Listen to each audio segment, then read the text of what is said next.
नमस्कार, मेरा नाम डॉक्टर राजेश कुमार है और मैं डायरेक्टर हूँ बालपन चिल्ड्रन हॉस्पिटल रांची का। I am a paediatrician as well as neonatologist. Also, currently I am working as a consultant in Hillview Hospital, Department of Pediatrics and Neonatology, and visiting consultant at Medanta Hospital Ranchi. तो आज हम लोग बात करने जा रहे हैं फ्लू की।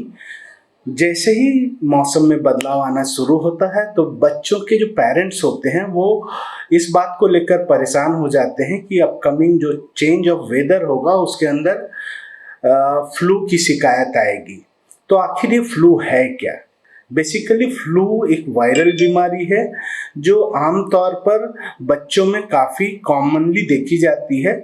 आजकल जो बच्चों के अलावा बड़ों में भी हम देख रहे हैं, जैसे कि पिछले दिनों हमने देखा कि एक आया था H3N2 फ्लू। बेसिकली जो फ्लू है वो para influenza virus and para influenza virus की वजह से होता है। ये इन्फ्लुएंजा वायरस 3 तरह के होते हैं, A, B एंड C, और तीनों के डिफरेंट कैटेगरीज ऑफ डिजीज पैदा करती हैं। बट जो कॉमन चीज़ें हैं इसके अंदर, जो लक्षण और इलाज है वो एक जैसा ही होता है। तो क्या है इनके लक्षण? बच्चों के अंदर हम यूजुअली देखते हैं कि हाई ग्रेड फीवर का आना, इसके अलावा कॉफिंग, बॉडी एक, हेडेक, स्वेटिंग, इस तरह के लक्षण देखे जाते हैं। और कभी कभी कुछ बच्चों में आप डायरिया देख सकते हैं और बहुत ही ज़्यादा बदन टूटने जैसी समस्या होती है, डिसइलेक्ट्रोलाइटीमिया वगैरह देखने को आता है, जिसकी वजह से बच्चे परेशान हो जाते हैं। पेरेंट्स पॉइंट ऑफ व्यू से कि अगर आपका बच्चा है, आप सस्पेक्ट करें फ्लू है, तो क्या करना चाहिए? सबसे बड़ी बात कि फ्लू का कोई डायरेक्ट इलाज नहीं है और लक्षणों पर आधारित हम इलाज करते हैं फ्लू में, जैसे कि पैरासीटामोल हो गया ड्रग्स में, और जो भाप का लेना। डायरिया है तो हम फ्लूइड वगैरह देते हैं, ओरली ORS दे सकते हैं। और अगर डायरिया बहुत ज़्यादा बढ़ जाए तो हम प्रोबायोटिक और कभी कभी भर्ती करके IV फ्लूइड वगैरह भी चलाना होता है।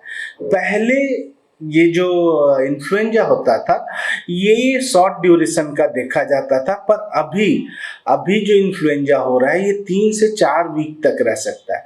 कभी कभी अगर एडेड बैक्टीरियल इन्फेक्शन हो जाता है वायरस के ऊपर से तो एंटीबायोटिक्स वगैरह भी देने की जरूरत पड़ सकती है। लेकिन इन सभी के बीच में जो सबसे महत्वपूर्ण बात है, तो क्या इसका कोई बचाव भी है?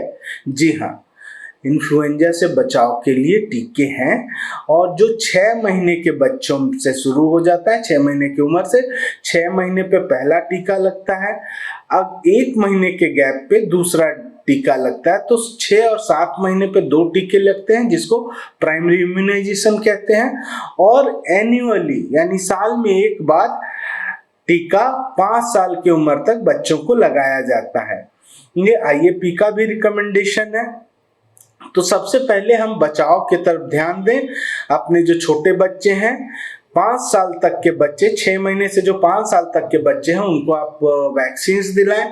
इसके अलावा जो हैंड हाइजीन है, पर्सनल हाइजीन है, उसको आप मेंटेन करें। जो एपिडेमिक को हमने झेला है तो हमारे अंदर अवेयरनेस आ गई है, लेकिन इस तरह की जो पैंडेमिक्स थे वो होते रहते थे, पर उनका ड्यूरेशन छोटा होता था, सीवियरिटी छोटा होता था।